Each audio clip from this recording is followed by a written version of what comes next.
ಅವ್ರಿಗೆ mileage down, ಗಾಡಿ ಹಾಳಾಗುತ್ತೆ, ದೊಡ್ಡ ತೊಂದರೆ ಆಗುತ್ತೆ. ಎಷ್ಟು ದೊಡ್ಡ ಸಂಖ್ಯೆಯ ಜನಕ್ಕೆ ತೊಂದರೆ ಆಗುತ್ತೆ. ಅದರಲ್ಲಿ ತೊಂದರೆ ಅನುಭವಿಸೋರು ಮೋಸ್ಟ್ ಆಫ್ ದೆಮ್ ಬಡವರು, ಲೋವರ್ ಮಿಡ್ಲ್ ಕ್ಲಾಸ್, ಈ ಥರದವರು.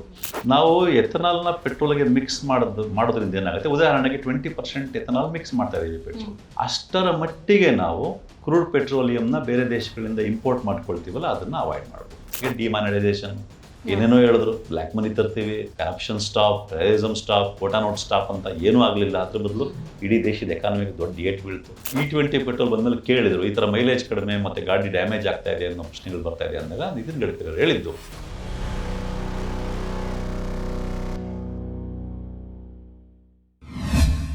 ನಮಸ್ಕಾರ, ADIN.comಗೆ ಸ್ವಾಗತ.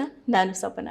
ನಿಮ್ಮಲ್ಲಿ ಅನೇಕರಿಗೆ ಗೊತ್ತಿರಬಹುದು, ನಮ್ಮ ದೇಶದಲ್ಲಿ ಯಾರ್ಯಾರೆಲ್ಲ 2 ವೀಲರ್ಸ್ ಮತ್ತು ಪೆಟ್ರೋಲ್ ಕಾರ್ಗಳನ್ನು ಬಳಸ್ತಾ ಇದ್ದೀವೋ, ನಮ್ಮ ವೆಹಿಕಲ್ಗಳಿಗೆ ಹಾಕಿಸ್ತಾ ಇರೋದು ಬರೀ ಪೆಟ್ರೋಲ್ ಅಲ್ಲ ಅಂತ.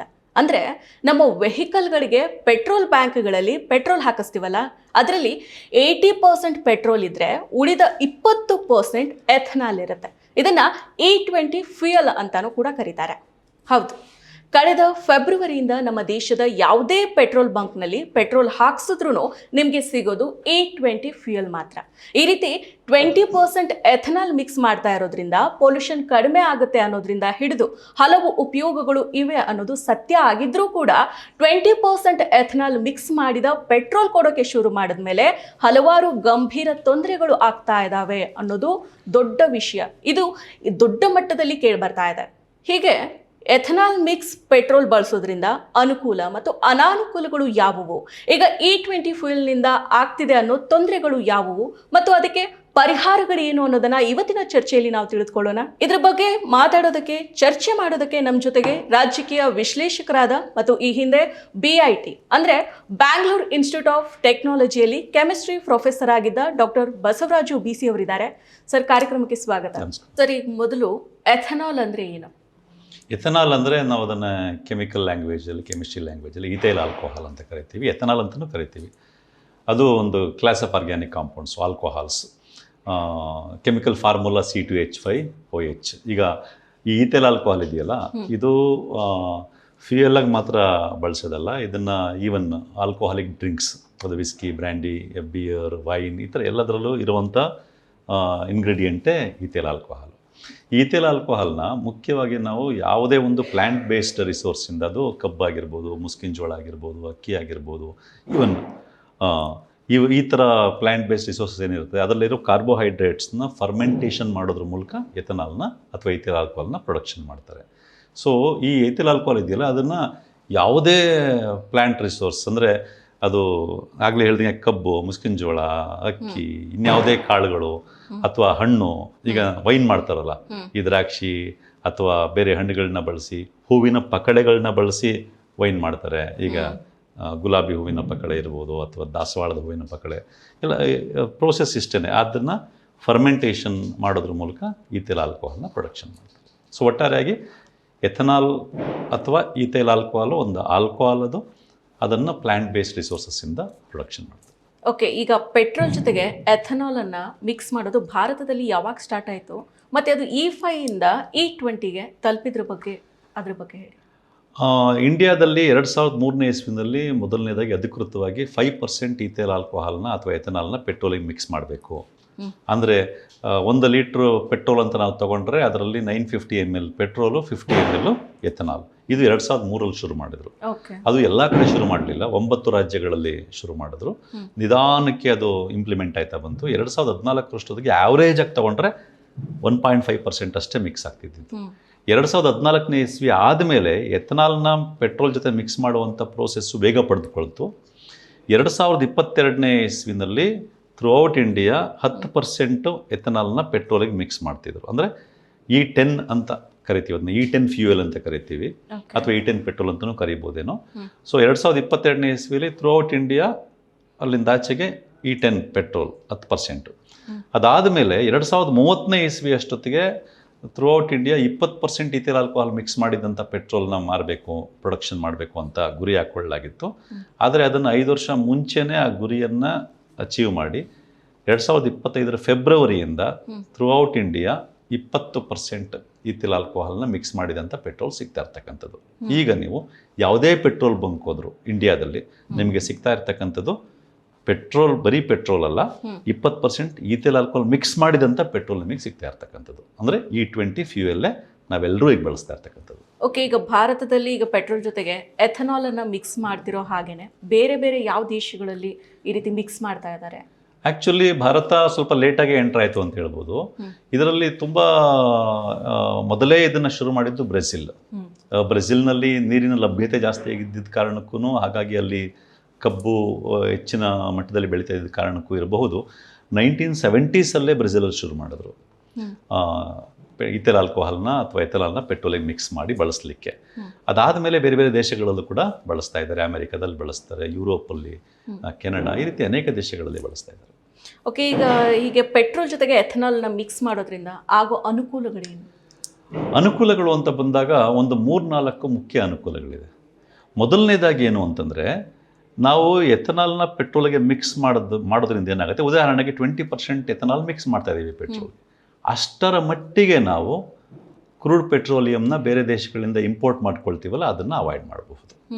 ಯಾಕೆ ಅಂತಂದರೆ ನಮ್ಮ ದೇಶದಲ್ಲಿ 85% ಅಷ್ಟು ನಮ್ಮ ದೇಶದಲ್ಲಿ ಪೆಟ್ರೋಲ್, ಡೀಸೆಲ್ ಈ ಥರ ಯಾವ ಫ್ಯೂಯಲ್ ಬಳಸ್ತಾ ಇದ್ದೀವಲ್ಲ, ಈ ಥರ ಪೆಟ್ರೋಲಿಯಂ ಬೇಸ್ಡ್ ಕೆಮಿಕಲ್ಸ್ ಆಗಲಿ ಫ್ಯೂಯಲ್ ಆಗಲಿ ಬಳಸ್ತಾ ಇದೆಯಲ್ಲ, ಅದರಲ್ಲಿ 85% ನಾವು ಇಂಪೋರ್ಟ್ ಮಾಡ್ಕೊಳ್ತಾ ಇದ್ದೀವಿ. ಸೊ ನಾವು ಈಗ 20% ಈಥಿಲ್ ಆಲ್ಕೋಹಾಲ್ ಮಿಕ್ಸ್ ಮಾಡೋದ್ರಿಂದ ಅಷ್ಟರ ಮಟ್ಟಿಗೆ ನಾವು ಕ್ರೂಡ್ ಪೆಟ್ರೋಲಿಯಂನ ಬೇರೆ ದೇಶಗಳಿಂದ ಇಂಪೋರ್ಟ್ ಮಾಡ್ಕೊಳ್ಳೋದನ್ನು ಕಡಿಮೆ ಮಾಡ್ಬೋದು. ಸೊ ಬೇರೆ ದೇಶಗಳ ಮೇಲೆ ಡಿಪೆಂಡೆನ್ಸಿ ಒಂದು ಕಡಿಮೆ ಆಗುತ್ತೆ ಅಷ್ಟರ ಮಟ್ಟಿಗೆ. ಎರಡನೇ ಅಡ್ವಾಂಟೇಜ್ ಏನು ಅಂತಂದರೆ, ಈ ರೀತಿ ಇಂಪೋರ್ಟ್ ಮಾಡ್ಕೊಳ್ಳೋದು ಕಡಿಮೆ ಆಗ್ತಾ ಇರೋದ್ರಿಂದ, ಉದಾಹರಣೆಗೆ 20% ಈಥಿಲ್ ಆಲ್ಕೋಹಾಲ್ ಮಿಕ್ಸ್ ಮಾಡ್ತಾ ಇದ್ದೀವಲ್ಲ, ಇದರಿಂದ ಇಂಪೋರ್ಟ್ ಮಾಡ್ಕೊಳ್ಳೋದು ಕಡಿಮೆ ಆಯ್ತಲ್ವಾ, ಇದರಿಂದ ನಮಗೆ ಹಣಕಾಸಿನ ಲೆಕ್ಕದಲ್ಲೂ ಕೂಡ ವರ್ಷಕ್ಕೆ ಹತ್ತತ್ರ 1,40,000 ಕೋಟಿಯಷ್ಟು ಹಣ, ಅಂದರೆ 1.4 lakh crores ಅಷ್ಟು ಫಾರಿನ್ ಎಕ್ಸ್ಚೇಂಜ್ ಇದು ಉಳಿತಾ ಇದೆ. ಇದು ಎರಡನೇ ಅಡ್ವಾಂಟೇಜು. ಮೂರನೇ ಅಡ್ವಾಂಟೇಜ್ ಏನಿದೆ ಅಂತಂದರೆ, ನೀವು ಈಥಿಲ್ ಆಲ್ಕೋಹಾಲ್ನ ಪೆಟ್ರೋಲಿಗೆ ಮಿಕ್ಸ್ ಮಾಡಿ ಬಳಸೋದ್ರಿಂದ ಕಾರ್ಬನ್ ಎಮಿಷನ್ನು, ಅಂದರೆ ನೀವು ಬರೀ ಪೆಟ್ರೋಲ್ ಬಳಸಿದಾಗ ಎಷ್ಟು ಪೊಲ್ಯೂಷನ್ ಆಗುತ್ತೋ, ಏರ್ ಪೊಲ್ಯೂಷನ್ನು ಅಂದರೆ ಕಾರ್ಬನ್ ಎಮಿಷನ್ ಆಗುತ್ತೋ, ಅದೇ 20% ಎಥನಾಲ್ ಮಿಕ್ಸ್ ಮಾಡಿದಾಗ ಅಂಥ ಪೆಟ್ರೋಲ್ ಬಳಸೋದ್ರಿಂದ ಕನಿಷ್ಠ 30% ಅಷ್ಟು ಪೊಲ್ಯೂಷನ್ ಕಡಿಮೆ ಆಗುತ್ತೆ, ಕಾರ್ಬನ್ ಎಮಿಷನ್ ಕಡಿಮೆ ಆಗುತ್ತೆ. ಇದು ಮೂರನೇ ಅಡ್ವಾಂಟೇಜು, ಅತಿ ಮುಖ್ಯ ಅಡ್ವಾಂಟೇಜು. ನಾಲ್ಕನೇ ಅಡ್ವಾಂಟೇಜು ಏನು ಅಂತಂದರೆ, ಈ ಎಥನಾಲ್ ಇದೆಯಲ್ಲ, ಈ ಎಥನಾಲ್ನ ನಾವು ತಯಾರಿಸೋದು ಎಲ್ಲಿಂದ? ಕಬ್ಬು, ಮುಸ್ಕಿನ ಜೋಳ ಅಥವಾ ಅಕ್ಕಿ, ಈ ರೀತಿ ಫುಡ್ ಗ್ರೈನ್ಸಿಂದ ತಯಾರಿಸ್ತೀವಿ. ಅಂದರೆ ಅದರ ಅರ್ಥ ಏನು, ನಾವು ಎಷ್ಟು ಬೆಳೆ ಬೆಳಿಬಹುದು, ಬೆಳೆ ಬೆಳೆದು ಅದರಿಂದ ಎಥನಾಲ್ನ ಪ್ರೊಡಕ್ಷನ್ ಮಾಡ್ಬೋದು. ಅಂದರೆ ethanol is A renewable source of energy.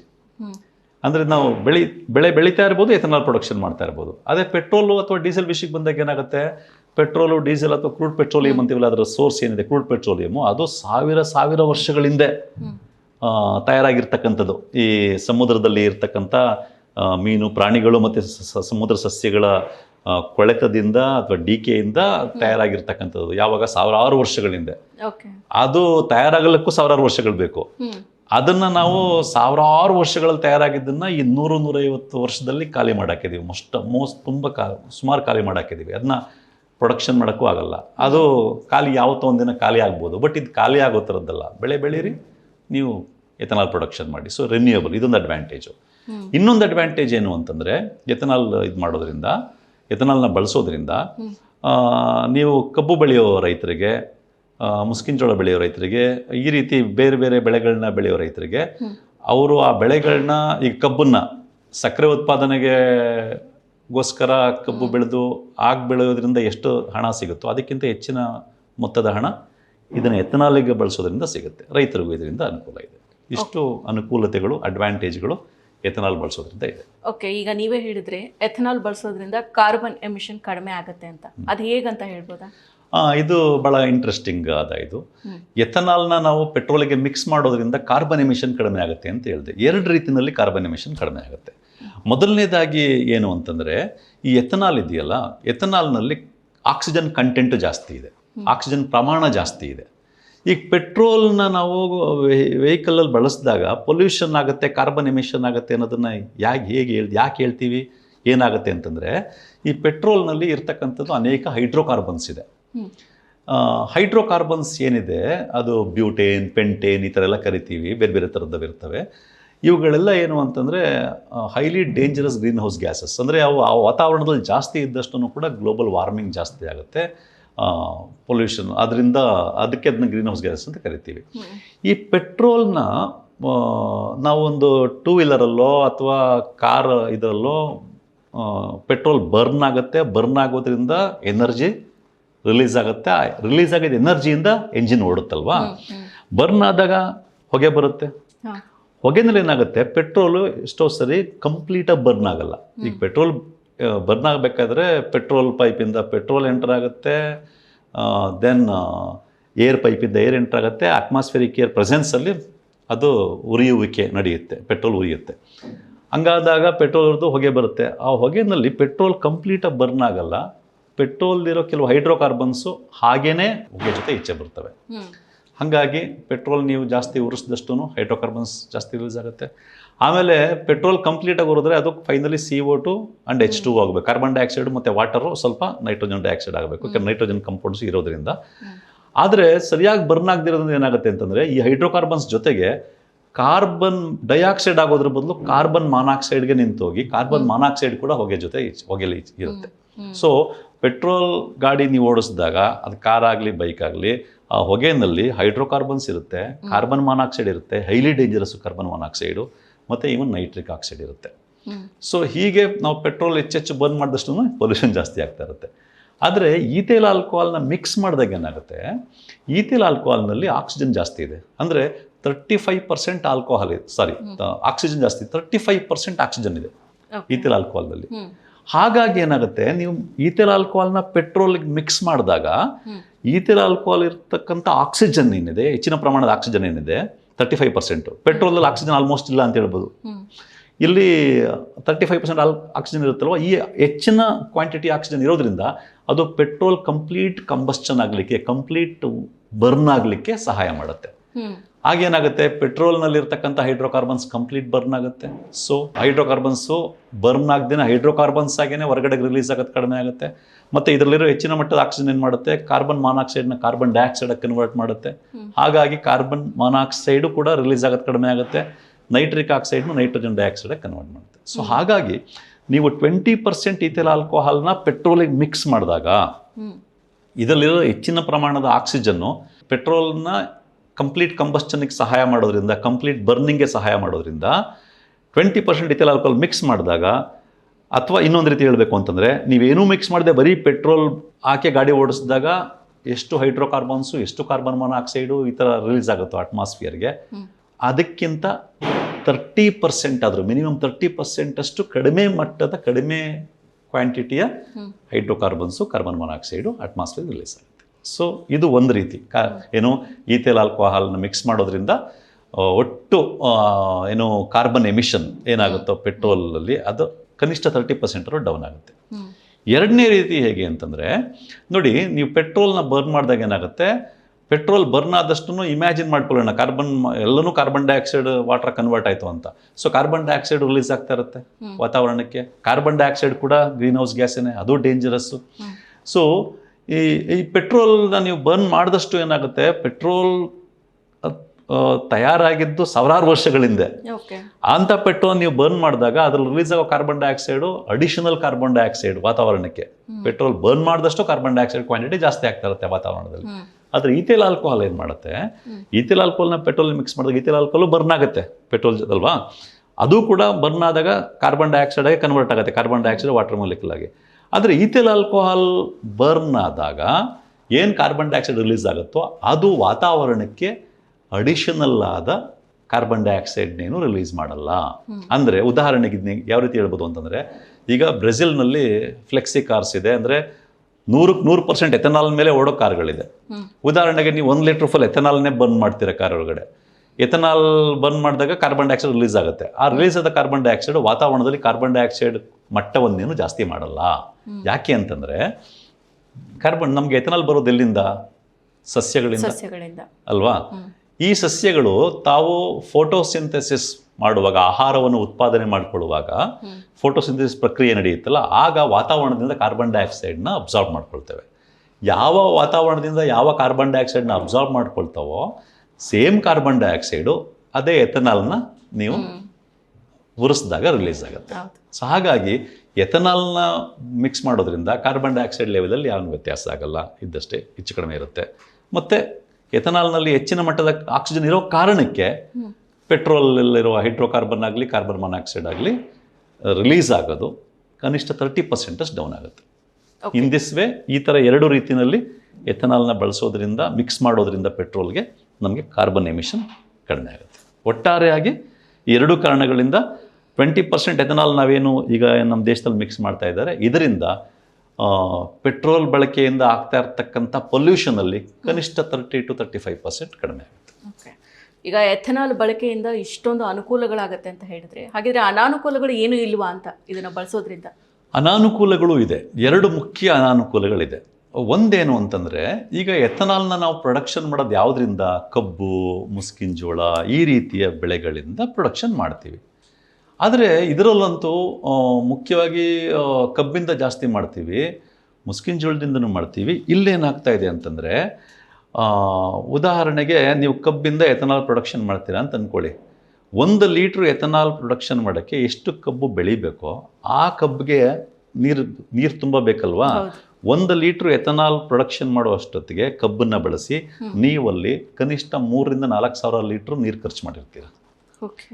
So ನೀವು ಎಥನಾಲ್ನ ಹೆಚ್ಚೆಚ್ಚು ಬಳಕೆ ಮಾಡಿದಷ್ಟು ಎಥನಾಲ್ನ ಪ್ರೊಡಕ್ಷನ್ ಮಾಡೋಕ್ಕೋಸ್ಕರ ಯಾವ ಬೆಳೆಗಳನ್ನ ಬೆಳಿತೀರೋ ಅದಕ್ಕೆ ಸಿಕ್ಕಾಬಟ್ಟೆ ನೀರು ಖರ್ಚು ಮಾಡ್ತಾ ಇರ್ತೀರ. ವಾಟರ್ ಇಂಟೆನ್ಸಿವ್ ಇವುಗಳೇನೆ ಜಾಸ್ತಿ ಬೆಳೆಗಳನ್ನೇ ನಾವು ಬಳಸೋದು ಸದ್ಯದ ಪರಿಸ್ಥಿತಿನಲ್ಲಿ ಏನನ್ನ ಎಥನಾಲ್ ಪ್ರೊಡಕ್ಷನ್ ಮಾಡಲಿಕ್ಕೆ. ಹೀಗಿರೋದ್ರಿಂದ ನಮಗೆ ನೀರಿನ ಕೊರತೆ ಉಂಟಾಗಬಹುದು. ನೀರಿನ ಅತಿ ಹೆಚ್ಚಾಗಿ ಬಳಸ್ಬಿಡುವಂಥದ್ದು, ಅದಕ್ಕೆ ನೀರಿನ ಕೊರತೆ ಉಂಟಾಗ್ಬೋದು. ಇನ್ನವೇ ಇದನ್ನು ನೋಡಿದಾಗ ಏನಾಗುತ್ತೆ, ಒಂದು ಕಡೆ ಎಥನಾಲ್ ಬಳಸೋದ್ರಿಂದ ಪೊಲ್ಯೂಷನ್ ಕಡಿಮೆ ಆಗುತ್ತೆ ಅಂತೀವಿ, ಇನ್ನೊಂದು ಕಡೆ ನೀರಿನ ಅತಿ ಹೆಚ್ಚು ಬಳಕೆಯಿಂದ ಅದೊಂದು ರೀತಿಯ ಬೇರೆ ರೀತಿಯ ಪೊಲ್ಯೂಷನ್ಗೆ ಎಡೆ ಮಾಡಿಕೊಡುತ್ತೆ. ಇನ್ನೊಂದು ತೊಂದರೆ ಅನಾನುಕೂಲತೆ ಏನು ಅಂತಂದರೆ, ಈಗ ಎಥನಾಲ್ನ ನಾವು ಜಾಸ್ತಿ ಬೆಳೆಸಿದಷ್ಟು ಏನಾಗುತ್ತೆ, ರೈತರು ತಮ್ಮ ಬೆಳೆಗಳನ್ನ ಎಥನಾಲ್ ಪ್ರೊಡಕ್ಷನ್ಗೋಸ್ಕರ ಬೆಳೆಯೋಕ್ಕೆ ಶುರು ಮಾಡ್ತಾರೆ ಹೊರತು, ಯಾಕೆಂದರೆ ಎಥನಾಲ್ ಪ್ರೊಡಕ್ಷನ್ಗೋಸ್ಕರ ಅವರು ಬೆಳೆಯನ್ನು ಬೆಳೆದ್ರೆ ಅವ್ರಿಗೆ ಹೆಚ್ಚಿನ ಹಣ ಸಿಗ್ತಾ ಇರ್ತದೆ. ನಾವು ಆಹಾರವಾಗಿ ಬಳಸೋದಕ್ಕಿಂತಲೂ ಹೆಚ್ಚಾಗಿ ಎಥನಾಲ್ ಪ್ರೊಡಕ್ಷನ್ಗೋಸ್ಕರ ಬೆಳೆಯೋಕ್ಕೆ ಶುರು ಮಾಡ್ತಾರೆ, ಅಥವಾ ಅದು ಎಥನಾಲ್ ಪ್ರೊಡಕ್ಷನ್ಗೆ ಹೆಚ್ಚು ಬಳಕೆಯಾಗಿ ಶುರು ಆಗುತ್ತೆ. ಆಗೇನಾಗುತ್ತೆ, ಇದು ಮುಂದಕ್ಕೆ ಹೋಗ್ತಾ ದೇಶದಲ್ಲಿ ಆಹಾರದ ಕೊರತೆಯನ್ನು ಉಂಟು ಮಾಡಬಹುದು ಅನ್ನೋದು ಮತ್ತೊಂದು ಅನಾನುಕೂಲತೆ. ಉದಾಹರಣೆಗೆ ನಮ್ಮ ದೇಶದೇ ತಗೊಳ್ಳೋದಾದ್ರೆ, ಇಲ್ಲಿಯ ತನಕ ನೇಪಾಳ, ಬಾಂಗ್ಲಾದೇಶ, ಇನ್ನು ಕೆಲವು ದೇಶಗಳಿಗೆ ನಮ್ಮ ದೇಶದಿಂದ ಮೇಯ್ಸ್ ಎಕ್ಸ್ಪೋರ್ಟ್ ಆಗ್ತಾ ಇತ್ತು, ಮುಸ್ಕಿನ ಜೋಳ ಎಕ್ಸ್ಪೋರ್ಟ್ ಆಗ್ತಾ ಇತ್ತು. ಹೋದ ವರ್ಷ ಶಾರ್ಟೇಜ್ ಆಗಿ ಇಂಪೋರ್ಟ್ ಮಾಡ್ಕೊಂಡಿದ್ದೀವಿ. ಸೊ ಇದು ಕೂಡ ಒಂದು ಮುಖ್ಯ ಅನಾನುಕೂಲತೆ ಅಂತ ಹೇಳ್ಬೋದು. ಓಕೆ, ಇವಾಗ E20 ಬಂದ ಮೇಲೆ ಫೆಬ್ರವರಿಯಿಂದ E20 ಸ್ಟಾರ್ಟ್ ಆಗಿದೆ. ಸೊ ಅದನ್ನು ಹಾಕ್ಸ್ಕೊಂಡ ಮೇಲಿಂದ ಪೆಟ್ರೋಲ್ ಅದನ್ನು ಹಾಕ್ಸ್ಕೊಳಕ್ಕೆ ಸ್ಟಾರ್ಟ್ ಮಾಡಿದಾಗಿಂದ ಈ ಸ್ಕೂಟರ್ಗಳಾಗಿರ್ಬೋದು, ಬೈಕ್ಗಳಾಗಿರ್ಬೋದು ಆ್ಯಂಡ್ ಪೆಟ್ರೋಲ್ ಕಾರ್ಗಳದ್ದು ಒಂದೇ ಸಮಸ್ಯೆ, ಒಂದೇ ಕಂಪ್ಲೇಂಟು, ಮೈಲೇಜ್ ಕಡಿಮೆ ಇದೆ ಅಂತ. ಸೊ ನಿಜಕ್ಕೂ ಎಥನಾಲ್ ಬಳಸಿದ್ರೆ ಮೈಲೇಜ್ ಕಡಿಮೆ ಆಗುತ್ತಾ? ಹೌದು, ಖಂಡಿತ ಮೈಲೇಜ್ ಕಡಿಮೆ ಆಗುತ್ತೆ.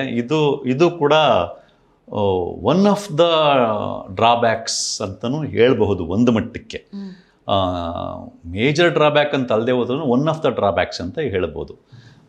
ಯಾಕೆ ಮೈಲೇಜ್ ಕಡಿಮೆ ಆಗುತ್ತೆ ಅಂತಂದರೆ, ಈ ಈಥೈಲ್ ಆಲ್ಕೋಹಾಲ್ ಇದು ಈಥೈಲ್ ಆಲ್ಕೋಹಾಲ್ ಏನಿದೆ, ಇದನ್ನು ಆಲ್ಕೋಹಾಲಿಕ್ ಡ್ರಿಂಕ್ಸಲ್ಲೂ ಬಳಸ್ತೀವಿ, ಇದನ್ನು ಫ್ಯೂಯಲ್ ಆಗು ಬಳಸ್ತೀವಿ. ಪೆಟ್ರೋಲ್ ಜೊತೆ ಮಿಕ್ಸ್ ಮಾಡಿದಾಗ ಫ್ಯೂಯಲ್ ಆಗಿ ಬಳಸ್ತಾ ಇದ್ದೀವಿ. ಯಾವುದೇ ಫ್ಯೂಯಲ್ಲು, ಈಗ ಪೆಟ್ರೋಲ್ ಆಗಲಿ, ಡೀಸೆಲ್ ಆಗಲಿ, ಈ ಥರ ಯಾವುದೇ ಫ್ಯೂಯಲ್, ಈವನ್ ಗ್ಯಾಸ್ ಆಗಲಿ, ಯಾವುದೇ ಫ್ಯೂಯಲ್ಲು ನಾವು ಅದನ್ನ ಫ್ಯೂಯಲ್ ಆಗಿ ಬಳಸಿದಾಗ ಅದು ಎಷ್ಟು ಉಪಯುಕ್ತವಾದದ್ದು ನಮಗೆ ಅಂತ ತೀರ್ಮಾನ ಯಾವುದ್ರ ಬೇಸಿಸ್ ಮೇಲೆ ಮಾಡ್ತೀವಿ ಅಂತಂದರೆ, 1 ಲೀಟ್ರ್ ಫ್ಯೂಯಲ್ನ ನಾವು ಉರಿಸಿದಾಗ ಎಷ್ಟು ಎನರ್ಜಿ ಅದು ರಿಲೀಸ್ ಮಾಡುತ್ತೆ ಅನ್ನೋದ್ರ ಮೇಲೆ ಅದರ ಉಪಯುಕ್ತತೆ ನಾವು ಕಂಡುಕೊಳ್ತೀವಿ. ಯಾವ ಫ್ಯೂಯಲ್ಲು ಹೆಚ್ಚು ಎನರ್ಜಿನ ರಿಲೀಸ್ ಮಾಡುತ್ತೋ ಅಂಥ ಫ್ಯೂಯಲ್ಲು ಹೆಚ್ಚು ಉಪಯುಕ್ತ ಅಂತ ಸಾಮಾನ್ಯವಾಗಿ ಪರಿಗಣಿಸ್ತೀವಿ. ಅದನ್ನು ನಾವು ಕ್ಯಾಲೋರಿಫಿಕ್ ವ್ಯಾಲ್ಯೂ ಅನ್ನೋ ಒಂದು ಮಾನದಂಡವನ್ನು ಬಳಸಿ ಇದು ಮಾಡ್ತೀವಿ. ಉದಾಹರಣೆಗೆ ಪೆಟ್ರೋಲ್ದು ಕ್ಯಾಲೋರಿಫಿಕ್ ವ್ಯಾಲ್ಯೂ ಎಷ್ಟು ಅಂತಂದರೆ 32 ಮೆಗಾ ಜೌಲ್ಸ್ ಪರ್ ಲೀಟರ್. ಅಂದರೆ ನೀವು 1 ಲೀಟ್ರ್ ಪೆಟ್ರೋಲ್ನ ಉರಿಸಿದ್ರೆ ನಿಮಗೆ 32 ಮೆಗಾ ಜೌಲ್ಸ್ ಅಷ್ಟು ಎನರ್ಜಿ ರಿಲೀಸ್ ಆಗುತ್ತೆ. ಸೊ ಈ ಕ್ಯಾಲೋರಿಫಿಕ್ ವ್ಯಾಲ್ಯೂ ಜಾಸ್ತಿ ಇದ್ದಷ್ಟು ಕೂಡ ನಮಗೆ ಅದು ಅಂಥ ಒಂದು ಫ್ಯೂಯಲ್ ಹೆಚ್ಚು ಅನುಕೂಲ ಅಂತ ನಾವು ಸಾಮಾನ್ಯವಾಗಿ ಇದು ಮಾಡುವಂಥದ್ದು. ಈಗ ಒಂದು ಫ್ಯೂಯಲ್ಲು ನಮಗೆ ಅನುಕೂಲನ ಅಲ್ವಾ ಅನ್ನೋದಕ್ಕೆ ಅನೇಕ ಪ್ಯಾರಾಮೀಟರ್ಗಳಿದೆ. ಅದರಲ್ಲಿ ತುಂಬ ಮುಖ್ಯ ಪ್ಯಾರಾಮೀಟರ್ ಅದು ಕ್ಯಾಲೋರಿಫಿಕ್ ವ್ಯಾಲ್ಯೂ. ಇಲ್ಲೇನಾಗುತ್ತೆ, ಪೆಟ್ರೋಲ್ದು calorific value 32 megajoules per litre ಆಗಿದ್ರೆ ಎಥನಾಲ್ದು calorific value 21 megajoules per litre. ಅಂದರೆ ನಿಮಗೆ 1 ಲೀಟ್ರು ಪೆಟ್ರೋಲ್ನ ಬರ್ನ್ ಮಾಡಿದಾಗ 32 ಮೆಗಾಜೌಲ್ಸ್ ಅಷ್ಟು ಎನರ್ಜಿ ರಿಲೀಸ್ ಆದರೆ ಅದೇ 1 ಲೀಟ್ರು ಎಥನಾಲ್ನ ಬರ್ನ್ ಮಾಡಿದಾಗ ನಿಮಗೆ ರಿಲೀಸ್ ಆಗೋದು ಕೇವಲ 21 ಮೆಗಾಜೌಲ್ಸ್ ಪರ್ ಲೀಟರ್. ಯಾವಾಗ ಎನರ್ಜಿ ಕಡಿಮೆ ರಿಲೀಸ್ ಆಗುತ್ತೋ ಆಗ ನ್ಯಾಚುರಲ್ ಎನರ್ಜಿ ಜಾಸ್ತಿ ರಿಲೀಸ್ ಆದರೆ ಆಗ ಎಂಜಿನ್ ಜಾಸ್ತಿ ಹೊತ್ತು ಓಡುತ್ತೆ.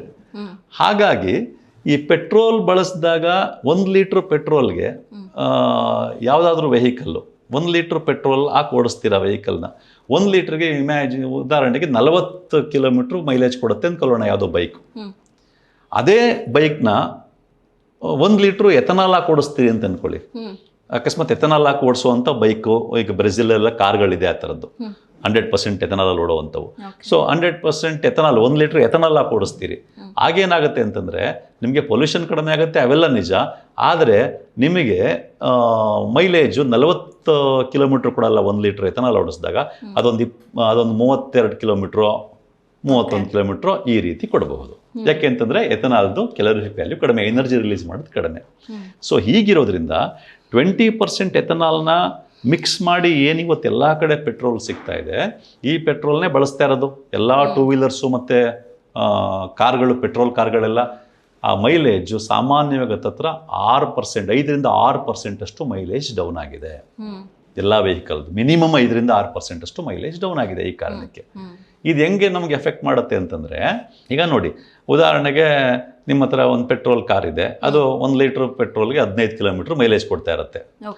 ಅದೇ ನೀವು 20% ಇಥೈಲ್ ಆಲ್ಕೋಹಾಲ್ ಮಿಕ್ಸ್ ಮಾಡಿದಾಗ ಏನಾಗುತ್ತೆ, 6% ಡೌನ್ ಆಯಿತು ಅಂತಂದರೆ 14 ಕಿಲೋಮೀಟ್ರ್ ಕೊಡುತ್ತೆ, 14.1 ಕಿಲೋಮೀಟ್ರ್ ಕೊಡುತ್ತೆ to be more precise 1 litre E20 ಫ್ಯೂಯಲ್ಗೆ, ಆಯಿತಾ. ಸೊ ನಿಮಗೆ 15 ಕಿಲೋಮೀಟ್ರ್ ಮೈಲೇಜ್ ಕೊಡ್ತಾ ಇದ್ದಾಗ 1,000 ಕಿಲೋಮೀಟ್ರ್ ಎಲ್ಲ ಹೋಗಿ ಬರ್ಬೇಕು ನೀವು, ಅಥವಾ 1,000 ಕಿಲೋಮೀಟ್ರ್ ಓಡಿಸ್ತೀರಾ. 1,000 ಕಿಲೋಮೀಟ್ರ್ ಓಡಿಸೋಕ್ಕೆ ನೀವು ಎಷ್ಟು ಹಾಕಬೇಕು, 67 ಲೀಟ್ರ್ ಪೆಟ್ರೋಲ್ ಬೇಕು. ಅದೇ ಈಗ E20 ಪೆಟ್ರೋಲು ಮೈಲೇಜ್ ಕಡಿಮೆ ಆಗೋದ್ರಿಂದ ಅದೇ 1,000 ಕಿಲೋಮೀಟ್ರ್ ನಿಮ್ಮ ಕಾರ್ ಓಡಿಸೋಕ್ಕೆ ಎಷ್ಟು 71 ಲೀಟ್ರು ಪೆಟ್ರೋಲ್ ಹಾಕ್ಸ್ಬೇಕು ನೀವು. 71 ಲೀಟ್ರು E20 ಫ್ಯೂಯಲ್ ಹಾಕ್ಸ್ಬೇಕು.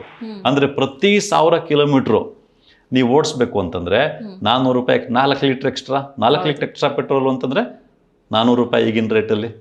ಅಂದರೆ ನೀವು ತಿಂಗಳಿಗೆ 1,000 ಕಿಲೋಮೀಟ್ರ್ ಓಡಿಸ್ತೀರ ನಿಮ್ಮ ಕಾರ್ನ ಅಂತಂದರೆ ಪ್ರತಿ ತಿಂಗಳು 400ರಿಂದ 500 ರೂಪಾಯಿ ಎಕ್ಸ್ಟ್ರಾ ಖರ್ಚು ಮಾಡ್ತಾ ಇರ್ತೀವಿ. ಇದು 2 ವೀಲರ್ಗಳು ಕೂಡ ಅಪ್ಲೈ ಆಗುತ್ತೆ. ಸೊ ಈ E20 ಪೆಟ್ರೋಲ್ನ ಬಳಕೆ ಮಾಡೋಕ್ಕೆ ಶುರು ಮಾಡಿದ್ಮೇಲೆ ಮೈಲೇಜ್ ಕಡಿಮೆ ಆಗಿರೋದು ನಿಶ್ಚಿತ. ಅದು ಈ ಕಾರಣಕ್ಕೆ ಸೈಂಟಿಫಿಕ್ ಕಾರಣ ಇದೆ, ಈ ಕಾರಣಕ್ಕೆ ಆಗುತ್ತೆ. ಓಕೆ, ಈಗ ಎಥನಾಲ್ ಬಳಸೋದ್ರಿಂದ ಎಂಜಿನ್ನ ಕೆಲವು ಪಾರ್ಟ್ಸ್ಗಳು ಹಾಳಾಗ್ತಾ ಇದ್ದಾವೆ ಅನ್ನೋ ಕಂಪ್ಲೇಂಟ್ಗಳು ಕೂಡ ಜಾಸ್ತಿ ಆಗಿದ್ದಾವೆ. ಇದು ಯಾಕೆ ಹೀಗಾಗುತ್ತೆ? ಹೌದು, ಏನಕ್ಕೆ ಅಂತಂದರೆ ಎಥನಾಲ್ ಇದೆಯಲ್ಲ, ಇದು ಹೈಗ್ರೋಸ್ಕೋಪಿಕ್, ಅಂದರೆ ವಾಟರ್ನ ಅಬ್ಸಾರ್ವ್ ಮಾಡ್ಕೊಳ್ಳುತ್ತೆ. ಇದು ಎಥನಾಲ್ ಅಟ್ಮಾಸ್ಫಿಯರ್ ಕಾಂಟ್ಯಾಕ್ಟಿಗೆ ಬಂದಾಗ, ವಾತಾವರಣದ ಒಂದು ಸಂಪರ್ಕಕ್ಕೆ ಬಂದಾಗ ವಾತಾವರಣದಲ್ಲಿರ್ತಕ್ಕಂಥ ವಾಟರ್ ಪಾರ್ಟಿಕಲ್ಸಿಂದ ಮಾಯಿಶ್ಚರ್ನ ಅಬ್ಸಾರ್ವ್ ಮಾಡ್ಕೊಳ್ಳುತ್ತೆ. ಸೊ ಅದು ಎಥನಾಲ್ ನೇಚರ್ ಅದು. ಮತ್ತು ಎಥನಾಲ್ ಅದ್ರಲ್ಲಿ ವಾಟರ್ ಕಂಟೆಂಟ್ ಬೇಸಿಕಲಿ ಸ್ವಲ್ಪ ಜಾಸ್ತಿ ಇರೋದ್ರಿಂದ ಕಂಪೇರ್ ಟು ಪೆಟ್ರೋಲ್, ಅದು ಪೆಟ್ರೋಲ್ಗಿಂತಲೂ ಹೆಚ್ಚು ಕರೋಸಿವ್, ಅಂದರೆ ರಸ್ಟನ್ನು ಕ್ರಿಯೇಟ್ ಮಾಡುತ್ತೆ. ಜೊತೆಗೆ ಅದು ವಾಟರ್ನ ಅಬ್ಸಾರ್ವ್ ಕೂಡ ಮಾಡ್ಕೊಳ್ಳೋದ್ರಿಂದ ಏನಾಗುತ್ತೆ, ಈ ಗಾಡಿ ಒಳಗಡೆ ಎಲ್ಲೆಲ್ಲಿ ಈ ಫ್ಯೂಯಲ್ ಹೋಗುತ್ತೋ, ಅದು ಪೆಟ್ರೋಲ್ ಟ್ಯಾಂಕ್ ಇರ್ಬೋದು, ಪೆಟ್ರೋಲ್ ಪೈಪು, ಇಂಜೆಕ್ಟರು, ಈ ರೀತಿ ಎಲ್ಲೆಲ್ಲಿ ಪಾರ್ಟ್ಗಳಿದೆಯಲ್ಲ, ಯಾವ್ಯಾವ ಪಾರ್ಟ್ಗಳಿಗೆ ಇದು ಕಾಂಟ್ಯಾಕ್ಟಿಗೆ ಬರುತ್ತೋ ಆ ಪಾರ್ಟ್ಗಳೆಲ್ಲ ರಸ್ಟ್ ಹಿಡಿಯೋದು, ಬೇಗ ರಸ್ಟ್ ಹಿಡಿಯೋದಾಗುತ್ತೆ. ಮತ್ತು ಅಲ್ಲಿ ರಬ್ಬರ್ ಪಾರ್ಟ್ಸ್ ಇರ್ತಾವಲ್ಲ, ಗ್ಯಾಸ್ಕೆಟು ಈ ಥರದವೆಲ್ಲ, ಆ ಥರ ರಬ್ಬರ್ ಪಾರ್ಟ್ಗಳ ಥರದವೆಲ್ಲ ಇರ್ತಾವಲ್ಲ, ಪೈಪ್ ಅಥವಾ ರಬ್ಬರ್ ಪಾರ್ಟ್, ಗ್ಯಾಸ್ಕೆಟ್ ಈ ಥರದ್ದು ಬೇಗ ಅದು ಹಾರ್ಡ್ ಆಗುತ್ತೆ. ಹಾರ್ಡ್ ಆಗೋದ್ರಿಂದ ಅದು ಬೇಗ ಹಾಳಾಗುತ್ತೆ. ಸೊ ಈ ರೀತಿ ಇರೋದ್ರಿಂದ ಏನಾಗುತ್ತೆ, ಒಂದು ಮೈಲೇಜ್ ಕಡಿಮೆ ಆಗುತ್ತೆ, ಇನ್ನೊಂದು ಈ ಪಾರ್ಟ್ಗಳು ಹಾಳಾಗುತ್ತೆ. ಈ ಪಾರ್ಟ್ಗಳು ಹಾಳಾಗೋದ್ರಿಂದ ಎಂಜಿನ್ ಪರ್ಫಾರ್ಮೆನ್ಸ್ ಡೌನ್ ಆಗಿ ಫರ್ದರ್ ನಿಮಗೆ ಮೈಲೇಜ್ ಮೇಲೂ ಏಟ್ ಬೀಳುತ್ತೆ. ಮತ್ತು ಎಂಜಿನ್ ಪರ್ಫಾರ್ಮೆನ್ಸ್ ಡೌನ್ ಆದಾಗ ನೀವು ಫ್ರೀಕ್ವೆಂಟಾಗಿ ಸರ್ವಿಸ್ ಮಾಡಿಸ್ಬೇಕು, ಫ್ರೀಕ್ವೆಂಟಾಗಿ ರಿಪೇರಿ ಮಾಡಿಸ್ಬೇಕು, ಈ ಪ್ರಾಬ್ಲಮ್ ಕ್ರಿಯೇಟ್ ಆಗುತ್ತೆ. ಮತ್ತು ಇಲ್ಲಿ ಪ್ರಾಬ್ಲಮ್ಸ್ ಈಗ ಒಟ್ಟಾರೆಯಾಗಿ E20 ಪೆಟ್ರೋಲ್ ಏನು ಬಂದಿದೆ ಕಳೆದ ಫೆಬ್ರವರಿಯಿಂದ, ಇದನ್ನ ಪ್ರಾಬ್ಲಮ್ಗಳನ್ನ ಒಟ್ಟಾರೆಯಾಗಿ ಹೇಳೋದಾದರೆ, ಒಂದು ಮೈಲೇಜ್ ಕಡಿಮೆ ಆಗುತ್ತೆ, ಎಂಜಿನ್ ಪಾರ್ಟ್ಸ್ಗಳು ಕೂಡ ಹಾಳಾಗುತ್ತೆ. ಅದು ಯಾವ ವೆಹಿಕಲ್ಸ್ಗೆ ಎಂಜಿನ್ ಪಾರ್ಟ್ಸ್ ಹಾಳಾಗೋದು, 2023ಕ್ಕಿಂತ ಹಳೆಯ ವೆಹಿಕಲ್ಸ್ಗೆ.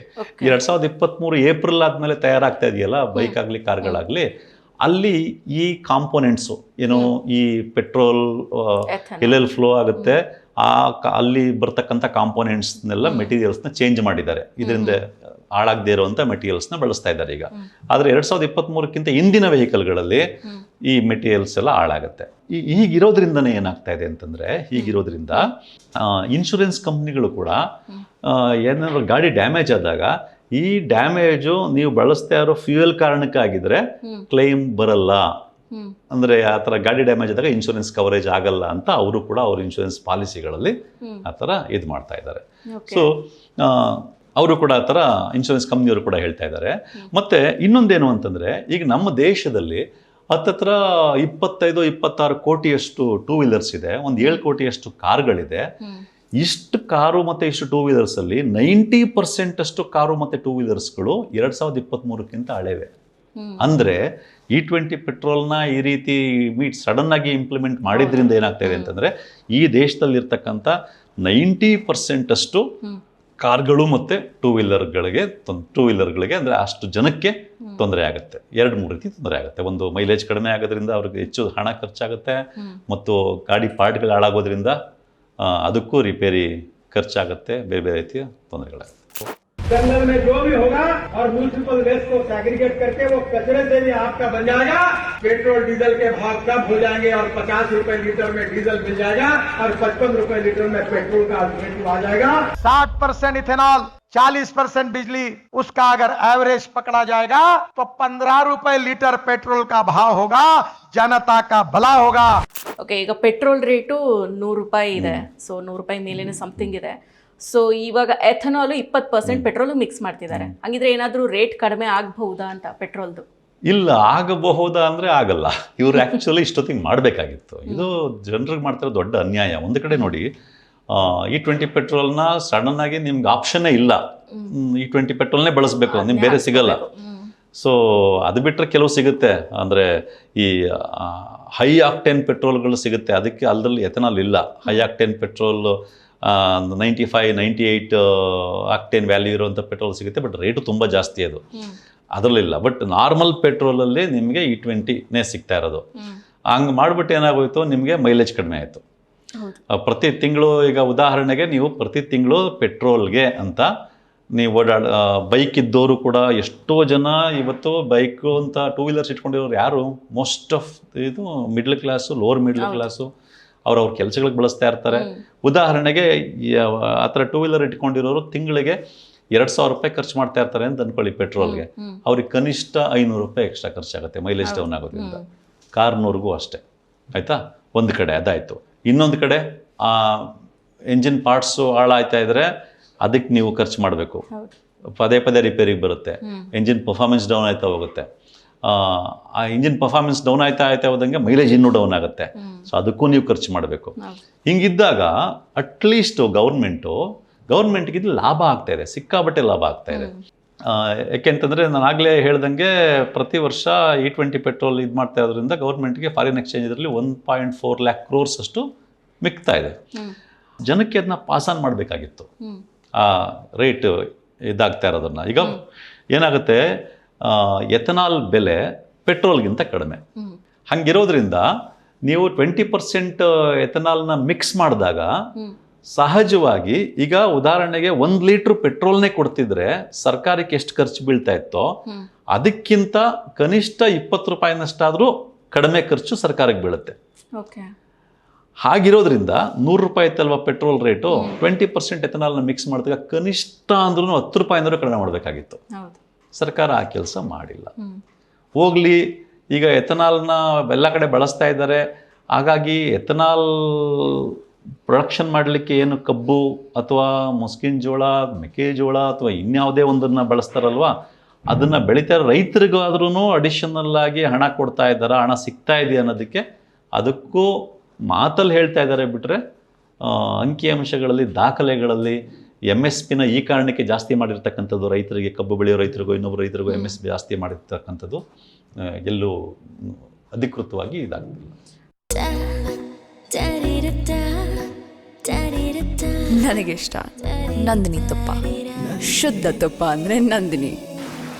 ಹಂಗಿದ್ರೆ ಈಗ ಎಥನಾಲ್ ಬಳಕೆ ಮಾಡೋದು ಎಲ್ಲಾದರೂ ತಪ್ಪಾಗಿದೆಯಾ ಸರ್ಕಾರದಿಂದ ಅಂತ? ಯಾವ ರೀತಿ ಜಾರಿಗೆ ತರಬೇಕಾಗಿತ್ತು ಇದನ್ನ ಅಂತ? ಅಲ್ಲ, ಖಂಡಿತ ತಪ್ಪಾಗಿದೆ. ಯಾಕೆ ಅಂತಂದರೆ ನೋಡಿ, ಬ್ರೆಜಿಲ್ ಫಸ್ಟ್ ಶುರು ಮಾಡಿದ್ದು 1970s. 1970s ಶುರು ಮಾಡಿದಂಥ ಬ್ರೆಜಿಲ್ಲು ಆಗ ಶುರು ಮಾಡಿದ್ದು 5% 10%. ಈಗ ಬ್ರೆಜಿಲ್ನಲ್ಲಿ 27% ಇದೆ, 30% ಅವರು ಆಲ್ಮೋಸ್ಟ್ ಶಿಫ್ಟ್ ಆಗಿದ್ದಾರೆ. 30% ಎಥನಾಲ್ ಮಿಕ್ಸ್ ಮಾಡ್ತಾ ಇದ್ದಾರೆ. ಅಷ್ಟೇ ಅಲ್ಲದೆ ಬ್ರೆಜಿಲ್ನಲ್ಲಿ ಫ್ಲೆಕ್ಸಿ ವೆಹಿಕಲ್ಸ್ ಅಂತಿದೆ. ಆ ಫ್ಲೆಕ್ಸಿ ವೆಹಿಕಲ್ಸ್ ಏನಂತಂದರೆ 100% ಎಥನಾಲ್ ಮೇಲೂ ಓಡ್ತಾವೆ ಅವು. ಓಕೆ. ಅಂದರೆ ಈಗೇನು ಅಂತಂದರೆ ನಿಮ್ಮ ಹತ್ರ ಫ್ಲೆಕ್ಸಿ ವೆಹಿಕಲ್ ಇರುವಂಥವ್ರು ಬೇಕು ಅಂತಂದರೆ E30 ಪೆಟ್ರೋಲು ಹಾಕ್ಸ್ಕೋಬೋದು, ಇಲ್ಲಾಂದರೆ 100% ಎಥನಾಲು ಹಾಕ್ಸ್ಕೋಬೋದು. ಮತ್ತು ನೀವು ಅಬ್ಸರ್ವ್ ಮಾಡಿ, ಬ್ರೆಜಿಲ್ನವರು ಫಸ್ಟ್ ಅದೆಲ್ಲ ಮಾಡಿದಂಥವ್ರು ಈ 10%ಇಂದ 20ಗೆ 27%ಗೆ ಬರೋಕ್ಕೆ ಎಷ್ಟು ಟೈಮ್ ತೊಗೊಂಡಿದ್ದಾರೆ? 50 ವರ್ಷ ತೊಗೊಂಡಿದ್ದಾರೆ. 50 ವರ್ಷ ತೊಗೊಂಡಿದ್ದಾರೆ. ಮತ್ತು ಈ ಪ್ರೋಸೆಸ್ನಲ್ಲಿ ಬ್ರೆಜಿಲ್ನಲ್ಲಿ ಏನಾಗಿತ್ತು ಅಂತ, ಈ ಪ್ರೋಸೆಸ್ನಲ್ಲಿ ಈಗ ಪೆಟ್ರೋಲ್ ಬಂಕ್ ಹೋಗ್ತೀರಾ ನೀವು, ಅಲ್ಲಿ ಪೆಟ್ರೋಲ್ ಬಂಕ್ ಹೋದಾಗ ಹೆಂಗಿತ್ತು ಅಂತಂದರೆ, ನಿಮಗೆ 100% ಪೆಟ್ರೋಲೇ ಬೇಕು, ನನಗೆ ಎಥನಾಲ್ ಬೇಡ ಅಂತಂದರೆ ಅದು ಸಿಗ್ತಾ ಇತ್ತು. ಈ 10% ಇರೋ ಪೆಟ್ರೋಲ್ ಬೇಕು, ಅದು ಸಿಗ್ತಿತ್ತು. 20% ಇರೋ ಪೆಟ್ರೋಲ್ ಬೇಕು, ಅದು ಸಿಗ್ತಾ ಇತ್ತು. ನಿಮ್ಮ ವೆಹಿಕಲ್ ಯಾವ ಥರದ್ದು ಅದರ ಬೇಸಿಸ್ ಮೇಲೆ. ಆಮೇಲೆ ಅದಕ್ಕೆ ಜನಕ್ಕೆ ಎನ್ಕರೇಜ್ ಮಾಡೋಕ್ಕೆ ಏನು ಮಾಡಿದ್ರು ಅವರು ಅಂತಂದರೆ, ಇಥನಾಲ್ ಮಿಕ್ಸ್ ಇರೋ ಪೆಟ್ರೋಲ್ನ ಜಾಸ್ತಿ ಹಾಕ್ಸ್ಕೊಳ್ಳಿ ಅಂತ ಮಾಡಲಿಕ್ಕೆ ಎನ್ಕರೇಜ್ ಏನು ಮಾಡಿದ್ರು ಅಂತಂದರೆ, ಈಗ ನೀವು ಪೆಟ್ರೋಲ್ ಬಂಕ್ ಹೋದಾಗ ಬರೀ ಪೆಟ್ರೋಲು ಸಿಗುತ್ತೆ, 20% ಮಿಕ್ಸ್ ಮಾಡಿರೋ ಪೆಟ್ರೋಲು ಸಿಗುತ್ತೆ. ಬರೀ ಪೆಟ್ರೋಲ್ಗಿಂತ 20% ಮಿಕ್ಸ್ ಮಾಡಿರೋ ಪೆಟ್ರೋಲ್ ಇದೆಯಲ್ಲ, ಅದ್ರ ರೇಟ್ ಕಡಿಮೆ ಇರ್ತಾ ಇತ್ತು. ಸೊ ಈ ರೀತಿ ಗ್ರ್ಯಾಜುಯಲ್ ಆಗಿ ಇಂಪ್ಲಿಮೆಂಟ್ ಮಾಡ್ಕೊಂಬಂದ್ರು. ಬಟ್ ಇಂಡಿಯಾದಲ್ಲಿ ಏನು ಮಾಡಿದ್ರು, ಇಂಡಿಯಾದಲ್ಲಿ ಗುರಿ ಹಾಕ್ಕೊಂಡಿದ್ದು 2030ಕ್ಕೆ 5 ವರ್ಷ ಮುಂಚೆನೆ ನಿಮಗೆ ಏನು ಆಪ್ಷನ್ ಇಲ್ಲ. ನೀವು ದೇಶದಲ್ಲಿ ಯಾವ ಪೆಟ್ರೋಲ್ ಬಂಕ್ ಹೋದ್ರು 20 ಪೆಟ್ರೋಲ್ ಅಷ್ಟೇ ಸಿಗೋದು. You don't have any option. ತಯಾರೇ ಮಾಡ್ಕೊಳ್ಳಿಲ್ಲ, ಹಾಗೆ ಇಂಪ್ಲಿಮೆಂಟ್ ಮಾಡಿದ್ರು. ಇದರಿಂದ ಏನಾಯಿತು ಅಂತಂದರೆ, ಇವರು ಈಗ ಈ ದೇಶದ ನೋಡಿ 90% ವೆಹಿಕಲ್ಸು 2023ಕ್ಕಿಂತ ಹಳೆಯವು ಅಂತಂದರೆ, ಈ ದೇಶದ ಕನಿಷ್ಠ 23-24 ಕೋಟಿ ಜನಕ್ಕೆ, ಅಷ್ಟು ಫ್ಯಾಮಿಲಿಗಳಿಗೆ ತೊಂದರೆ ಆಗುತ್ತೆ. ಆಯಿತಾ? ಒಂದು ಕಡೆ ಅವ್ರಿಗೆ ಮೈಲೇಜ್ ಡೌನು, ಗಾಡಿ ಹಾಳಾಗುತ್ತೆ, ದೊಡ್ಡ ತೊಂದರೆ ಆಗುತ್ತೆ. ಎಷ್ಟು ದೊಡ್ಡ ಸಂಖ್ಯೆಯ ಜನಕ್ಕೆ ತೊಂದರೆ ಆಗುತ್ತೆ. ಅದರಲ್ಲಿ ತೊಂದರೆ ಅನುಭವಿಸೋರು ಮೋಸ್ಟ್ ಆಫ್ ದೆಮ್ ಬಡವರು, ಲೋವರ್ ಮಿಡ್ಲ್ ಕ್ಲಾಸ್, ಈ ಥರದವರು. ಅವರು ಅಷ್ಟು ಜನಕ್ಕೆ ತೊಂದರೆ ಆದಾಗ, ಅಷ್ಟು ಜನದ ಎಕನಾಮಿಕಲಿ ಅವ್ರಿಗೆ ತೊಂದರೆ ಆದಾಗ, ಈ 1.4 lakh crore ಏನು ಉಳಿಸ್ತಾರಲ್ಲ, ಅದಕ್ಕಿಂತ ಹೆಚ್ಚಿನ ಮಟ್ಟದ ನಷ್ಟ ಎಕನಾಮಿಕಲಿ ದೇಶಕ್ಕೂ ಆಗುತ್ತೆ. ಒಂದು. ಎರಡನೇದು, ಇವ್ರು ಈ ಥರ ಇಂಪ್ಲಿಮೆಂಟ್ ಮಾಡಿಬಿಟ್ಟಿದ್ದಾರೆ, ಈ ತೊಂದರೆ ಆಗೋದು ಒಂದು ಕಡೆ. ಇನ್ನೊಂದು ಕಡೆ ಈ ಫುಡ್ ಕ್ರೈಸಿಸ್ ಕ್ರಿಯೇಟ್ ಆಗುತ್ತಲ್ಲ, ಆಹಾರದ ಕೊರತೆ ಆಗಿರ್ಬೋದು, ನೀರಿನ ಹೆಚ್ಚಿನ ಬಳಕೆ ಆಗೋದ್ರಿಂದ ಆಗುವಂಥ ಎನ್ವಿರಾನ್ಮೆಂಟಲ್ ಡ್ಯಾಮೇಜ್ ಇರ್ಬೋದು, ಅದಕ್ಕೇನಾದರೂ ತಯಾರಿ ಮಾಡ್ಕೊಂಡಿದ್ದಾರಾ? ನೋ. ಅದೇನು ಯಾವ ತಯಾರಿಗಳು ಇಲ್ಲ, ಏನೂ ಇಲ್ಲ, ಯಾವ ಇದು ಇಲ್ಲ. ಇಂಪ್ಲಿಮೆಂಟ್ ಮಾಡಿದ್ದಾರೆ, ಪುಷ್ ಮಾಡ್ತಾ ಇದ್ದಾರೆ ಅಷ್ಟೇ. ಓಕೆ. ಹಾಗಿದ್ರೆ ಈಗ ಜನರಿಗೆ ಪರಿಹಾರ ಹೇಗೆ, ಇದರಿಂದ ಸಮಸ್ಯೆ ಆಗ್ತಿದೆ ಅಂದರೆ? ಪರಿಹಾರ ಅಂತ ಬಂದಾಗ, ಒಂದು ಮಟ್ಟದ ಪರಿಹಾರ ಜನರೇ ಖರ್ಚು ಮಾಡಿ ತಗೋಬೇಕಾದ ಸನ್ನಿವೇಶ ಇದೆ. ಉದಾಹರಣೆಗೆ, ಕೆಲವು ಕಾರ್ ಕಂಪ್ನಿಗಳು ಏನು ಮಾಡಿದ್ದಾವೆ, 2023ಕ್ಕಿಂತ ಹಳೆ ಕಾರ್ಗಳಿದಾರಲ್ಲ, ಆ ಕಾರ್ಗಳಲ್ಲಿ ಯಾವ್ಯಾವ ಪಾರ್ಟ್ಸು ಆ ಥರ ಹಾಳಾಗ್ತವೋ ಇದನ್ನು ಬಳಸೋದ್ರಿಂದ, ಆ ಪಾರ್ಟ್ಸ್ಗಳನ್ನ ಚೇಂಜ್ ಮಾಡೋ ಅಥವಾ ಒಂದು ಕಿಟ್, ಅದನ್ನು ಕಂಪ್ಯಾಟಿಬಲ್ ಆಗಿರ್ತಕ್ಕಂಥ ಒಂದು ಕಿಟ್ಟನ್ನು ರೆಡಿ ಮಾಡಿದ್ದಾವೆ. ಅದನ್ನು ಜನಗಳೇ ದುಡ್ಡು ಕೊಟ್ಟು ಹಾಕ್ಸ್ಕೋಬೇಕು. ನಮ್ಮ ಕಾರು ಉಳಿಬೇಕು, ಹಾಳಾಗಬಾರ್ದು ಅಂತಂದ್ರೆ. ಯಾಕೆಂದರೆ ಈ ದೇಶದಲ್ಲಿ ಕಾರ್ ಅನ್ನೋದು ಇವತ್ತಿಗೂ ದೊಡ್ಡ ಲಕ್ಸುರಿ. ಒಂದು ಫ್ಯಾಮಿಲಿ ಕಷ್ಟಪಟ್ಟು ಒಂದು ಕಾರ್ ತೊಗೋಬೋದು, ಬಿಟ್ಟರೆ ಇಡೀ ಲೈಫ್ ಟೈಮಲ್ಲಿ ಪದೇ ಇದು ಮಾಡೋಕ್ಕಾಗಲ್ಲ. ಹಾಗಾಗಿ ಅವ್ರು ಅನಿವಾರ್ಯವಾಗಿ ತಮ್ಮದೇನು ತಪ್ಪಿಲ್ಲದೆ ಹೋದ್ರೂ ದುಡ್ಡು ಖರ್ಚು ಮಾಡಿ ಅದನ್ನ ಕಿಟ್ ಹಾಕ್ಸ್ಕೋಬೇಕಾಗಿದೆ. ಆ ಥರ ಕೆಲವು ಕಾರ್ ಕಂಪ್ನಿಗಳು ಮಾಡಿದೆ. ಬೈಕ್ ಕಂಪ್ನಿಗಳು, 2 ವೀಲರ್ಸ್ ಕಂಪ್ನಿಗಳು ಇನ್ನೂ ಅದನ್ನು ಮಾಡಿಲ್ಲ, ಪ್ರೋಸೆಸ್ಸಲ್ಲಿ ಇರಬಹುದು. ಅದು ಒಂದು ಮಟ್ಟದ ನಾವೇ ಖರ್ಚು ಮಾಡಿ ಮಾಡ್ಕೋಬೇಕಾದ ಪರಿಹಾರ, ನಮ್ಮ ದುಡ್ಡಿಂದ ಖರ್ಚು ಮಾಡಿ ಮಾಡ್ಕೋಬೇಕಾದಂಥ ಪರಿಹಾರ ಒಂದು. ಇನ್ನು ಬಿಟ್ಟರೆ ಸರ್ಕಾರದ ಕಡೆಯಿಂದ ಪರಿಹಾರ ಅಂದರೆ, ಸರ್ಕಾರ ನಿಜಕ್ಕೂ ಇದನ್ನು ಸರಿ ಮಾಡಬೇಕು ಅಂತಂದರೆ, ಇದನ್ನು ರೋಲ್ ಬ್ಯಾಕ್ ಮಾಡಬೇಕು. ಪುನಃ E10ಗೆ ವಾಪಸ್ ಹೋಗಬೇಕು. E20 ಅನ್ನೋದಿದೆಯಲ್ಲ, ಅದಕ್ಕೆ ಇನ್ನೊಂದು 3 ವರ್ಷ ಟೈಮ್ ತೊಗೊಂಡು ಗ್ರ್ಯಾಜುವಲಾಗಿ ಇಂಪ್ಲಿಮೆಂಟ್ ಮಾಡಬೇಕು. ಆಟೋಮೊಬೈಲ್ ಕಂಪ್ನಿಗಳಿಗೂ ಇನ್ಸ್ಟ್ರಕ್ಷನ್ಸ್ ಕೊಡಬೇಕು. ಮತ್ತು ಇದಕ್ಕೆ ಎಥನಾಲು ಮುಂದಕ್ಕೆ ಇವ್ರ ಗುರಿ ಇರೋದು E30ಗೆ ಹೋಗಬೇಕು ಅಂತ. ಹಂಗೆ ಹೋಗ್ಬೇಕಂತಂದರೆ ಅದರದ್ದು ಪ್ರೊಡಕ್ಷನ್ ಹೇಗೆ ಸಸ್ಟೈನಬಲ್ ಪ್ರೊಡಕ್ಷನ್ ಆಗುತ್ತಾ, ಆಹಾರದ ಕೊರತೆ ಉಂಟಾಗ್ದಂಗೆ, ಅಲ್ಲಿ ಎನ್ವೈರನ್ಮೆಂಟಲ್ ಡ್ಯಾಮೇಜ್ ಆಗದಿರುವಂತೆ, ನೀರಿನ ಬಳಕೆ ಮತ್ತದೇ, ಅದನ್ನು ಪಕ್ಕಾ ಒಂದು ಸಸ್ಟೈನಬಲ್ ಪ್ಲ್ಯಾನ್ ಮಾಡಿಕೊಂಡು ಅದನ್ನು ಗ್ರ್ಯಾಜುವಲಾಗಿ ಇಂಪ್ಲಿಮೆಂಟ್ ಮಾಡಬೇಕು. ಹಾಗೆ ಅದೊಂದೇ ದಾರಿ ಇರೋದು. ಬಟ್ ಇವರು ರೋಲ್ ಬ್ಯಾಕ್ ಮಾಡ್ತಾರೆ ಅಂತ ಯಾವ ಕಾರಣಕ್ಕೂ ಅನಿಸಲ್ಲ. ಯಾಕೆ ಅಂತಂದರೆ, ಇವರು ಎಂತೆಂಥ ಇದನ್ನು ರೋಲ್ ಬ್ಯಾಕು ಮಾಡಿಲ್ಲ, ಆಗಿರೋ ತಪ್ಪುಗಳನ್ನ ಒಪ್ಕೊಂಡು ಇಲ್ಲ. ಕನಿಷ್ಠ ಉದಾಹರಣೆಗೆ ಡಿಮಾನಿಟೈಸೇಷನ್ ಏನೇನೋ ಹೇಳಿದ್ರು, ಬ್ಲ್ಯಾಕ್ ಮನಿ ತರ್ತೀವಿ, ಕರಪ್ಷನ್ ಸ್ಟಾಪ್, ಟೆರರಿಸಮ್ ಸ್ಟಾಪ್, ಕೋಟಾ ನೋಟ್ ಸ್ಟಾಪ್ ಅಂತ ಏನೂ ಆಗಲಿಲ್ಲ. ಅದ್ರ ಬದಲು ಇಡೀ ದೇಶದ ಎಕಾನಮಿಗೆ ದೊಡ್ಡ ಏಟು ಬೀಳ್ತು. GST ರಾಂಗ್ ಇಂಪ್ಲಿಮೆಂಟೇಷನ್ ರಾಂಗ್ ಆಗಿದ್ದೇನು ಆಗಿದ್ದು, ಲಕ್ಷಾಂತರ ಸ್ಮಾಲ್ ಸ್ಕೇಲ್ ಇಂಡಸ್ಟ್ರಿಗಳು, ಸಣ್ಣ ಪುಟ್ಟ ವ್ಯಾಪಾರಿಗಳಿಗೆ ದೊಡ್ಡ ಏಟು ಬೀಳ್ತು. ಅದಾದ ಮೇಲೆ ಜನರಿಗೂ ಸಿಕ್ಕಾಬಟ್ಟೆ ಏಟ್ ಬೀಳ್ತು. ಎಲ್ಲ 28%, 18% ಎಲ್ಲ ಇಟ್ಟು ಯಾರು ಹೇಳಿದ್ರು ಕೇಳಿದೆ 8 ವರ್ಷ ಹೈಯೆಸ್ಟ್ GST ಆಗಿ ಎಲ್ಲ ಬೆಲೆಗಳು ಜಾಸ್ತಿ ಮಾಡಿ ತೊಂದರೆ ಕೊಟ್ಟರು. ಈಗೇನೋ 8 ವರ್ಷ ಆದಮೇಲೆ ಕಡಿಮೆ ಮಾಡಿದ್ದಾರೆ. ಸೊ ಈ ರೀತಿ ಇವರು ನಡ್ಕೊಳ್ತಾ ಇರುವಾಗ ಇದನ್ನು ರೋಲ್ ಬ್ಯಾಕ್ ಮಾಡ್ತಾರೆ ಅಂತ ಯಾವ ಕಾರಣಕ್ಕೂ ಅನ್ಸಲ್ಲ. ಯಾಕೆಂದರೆ ನಿತಿನ್ ಗಡ್ಕರಿ ಅವ್ರನ್ನ ಕೇಳಿದಾಗ ನಿತಿನ್ ಗಡ್ಕರಿ ಏನು ಹೇಳಿದರು ಅಂತಂದರೆ, ಮೊದಲು ಎಥನಾಲ್ ಮಿಕ್ಸ್ ಮಾಡೋಕ್ಕೆ ಶುರು ಮಾಡಿದ್ಮೇಲೆ ಪೆಟ್ರೋಲ್ ಬೆಲೆ 55 ರೂಪಾಯಿ ಆಗುತ್ತೆ, 60 ರೂಪಾಯಿ ಆಗುತ್ತೆ ಅಂತೆಲ್ಲ ಹೇಳಿದರು. 1 ರೂಪಾಯಿ ಕಡಿಮೆ ಮಾಡಿಲ್ಲ. ಒಂದು ಈಗ E20 ಪೆಟ್ರೋಲ್ ಬಂದಮೇಲೆ ಕೇಳಿದರು, ಈ ಥರ ಮೈಲೇಜ್ ಕಡಿಮೆ ಮತ್ತು ಗಾಡಿ ಡ್ಯಾಮೇಜ್ ಆಗ್ತಾ ಇದೆ ಅನ್ನೋ ಪ್ರಶ್ನೆಗಳು ಬರ್ತಾ ಇದೆ ಅಂದಾಗ ನಿತಿನ್ ಗಡ್ಕರಿ ಅವರು ಹೇಳಿದ್ದು, ನೋಡಿ ಇಲ್ಲಿ ತನಕ E20 ಪೆಟ್ರೋಲ್ನ ಬಳಸಿದ ಕಾರಣಕ್ಕೆ ಹಾಳಾಗಿದೆ ಅಂತ ಒಂದೇ ಒಂದು ಎಕ್ಸಾಂಪಲು ಇಲ್ಲ ಅಂತ ಹೇಳಿದ್ದು ಅಷ್ಟೇ ಅಲ್ಲದೆ, ಈ ರೀತಿ ಯಾರಾದರೂ ಹೇಳ್ತಾ ಇದ್ದರೆ ಅವರು ಆ್ಯಂಟಿ ನ್ಯಾಷನಲ್ಸ್, ಅವರು ಪೆಟ್ರೋಲ್ ಕಂಪ್ನಿಗಳ ಪರವಾಗಿ ಲಾಬಿ ಮಾಡ್ತಾ ಇರ್ತ ಕಡೆಯಿಂದ ಮಾತಾಡ್ತಾ ಇದ್ದಾರೆ ಅಂತ ಹೇಳಿದ್ರು. बोलना नहीं चाहिए ये पॉलिटिकली या ये पेट्रोलियम लॉबी वाले इसको मैनिपुलेट करते हो. 20% इथेनॉल डालने के ऊपर देश में एक तो भी गाड़ी में तकरार है कि आप नाम बताइए. ये जो आर्गुमेंट करने वाले लोग हैं ना, ये सबसे देश में एंटी नेशनल है. देश में पानी की कोई कमी नहीं है. मैं वाटर रिसोर्स अच्छा ಅಂದರೆ ಈ ದೇಶದಲ್ಲಿ ಒಂದು ದೊಡ್ಡ ಒಂದು ಶುರುವಾಗಿದ್ದೀರ 2014 ಆದಮೇಲೆ ನೀವು ದಾಖಲೆಗಳ ಸಮೇತ ಇಟ್ಕೊಂಡು ಒಂದನ್ನು ಪ್ರಶ್ನೆ ಮಾಡಿದ್ರೂ ಕೂಡ ನೀವು ಸರ್ಕಾರವನ್ನು, ಕೇಂದ್ರ ಸರ್ಕಾರ ಪ್ರಶ್ನೆ ಮಾಡಿದ್ರೆ ನೀವು ಆ್ಯಂಟಿ ನ್ಯಾಷನಲ್ಲು ಅಂತ ಹೇಳ್ಬಿಟ್ಟು ಮೀಡಿಯಾಗಳ ಕಡೆಯಿಂದನೂ, ಆ ಗೋಧಿ ಮೀಡಿಯಾಗಳ ಕಡೆಯಿಂದನೂ ಹಂಗೆ ಹೇಳಿಸ್ಬಿಟ್ಟು ಯಾರು ಪ್ರಶ್ನೆ ಎತ್ತಿದ್ರು ಅವ್ರ ಬಾಯನ್ನೇ ಮುಚ್ಚಿಸುವಂಥ ಒಂದು ಕೆಲಸವನ್ನು ಮಾಡ್ತಾ ಇದ್ದಾರೆ. ಈ ರೀತಿ ಮಾಡ್ತಾ ಇರೋದು ನೋಡಿದ್ರೆ ಇದನ್ನು ಯಾವುದೇ ರೀತಿ ಪರಿಹಾರ ಕಂಡುಕೊಳ್ತಾರೆ ಅಂತ ಅನಿಸಲ್ಲ. ಇದು ಹಿಂಗೆ ಹೋದರೆ ಅದು ಅತ್ಯಂತ ದೊಡ್ಡ ವಿಷಯ. ಇದು ಪ್ಲ್ಯಾನ್ಡ್ ಆಗಿಲ್ದೇ ಹೋದರೆ ಇದು ಮುಂದೆ ಅನುಕೂಲಕ್ಕಿಂತ ಜಾಸ್ತಿ ಅತ್ಯಂತ ಹೆಚ್ಚಿನ ಅನಾನುಕೂಲವನ್ನೇ ಮಾಡಬಹುದು ಅಂತ ಅನಿಸುತ್ತೆ. Okay, thank you sir. ಇಷ್ಟೊತ್ತರೆಗೂ ನಮ್ಮ ಜೊತೆಗಿದ್ದು ಸಂಪೂರ್ಣವಾದ ಮಾಹಿತಿನ ನೀಡಿದ್ದೀರಾ. Thank you so much. ನಮಸ್ಕಾರ. ಸೊ ನೋಡಿದ್ರಲ್ಲ, ಇಷ್ಟೊತ್ತರೆಗೂ BC Basavaraju sir E20 ethanol ಬಗ್ಗೆ ಸಂಪೂರ್ಣವಾಗಿ ಮಾಹಿತಿಯನ್ನು ನೀಡಿದ್ದಾರೆ. ಅದರಲ್ಲಿರೋ ಅನುಕೂಲಗಳ ಬಗ್ಗೆ, ಅನಾನುಕೂಲಗಳ ಬಗ್ಗೆ, ಎಲ್ಲದರ ಬಗ್ಗೆನೂ ನಮ್ಮ ಜೊತೆಗೆ ಶೇರ್ ಮಾಡ್ಕೊಂಡಿದ್ದಾರೆ. ಈ ವಿಡಿಯೋ ನಿಮಗೆ ಇಷ್ಟ ಆಗಿದ್ರೆ ಶೇರ್ ಮಾಡಿ, ಲೈಕ್ ಮಾಡಿ, ಕಮೆಂಟ್ ಮಾಡಿ. ನಮಸ್ಕಾರ. ಮತ್ತಷ್ಟು ವಿಶೇಷ ವಿಡಿಯೋಗಳನ್ನು ನೋಡಲು ಮತ್ತು ಹೊಸ ವಿಡಿಯೋಗಳ ಬಗ್ಗೆ ತಿಳಿಯಲು EDina.com ಯೂಟ್ಯೂಬ್ ಚಾನೆಲ್ ಸಬ್ಸ್ಕ್ರೈಬ್ ಮಾಡಿ ಮತ್ತು ಬೆಲ್ ಐಕಾನ್ ಕ್ಲಿಕ್ ಮಾಡಿ.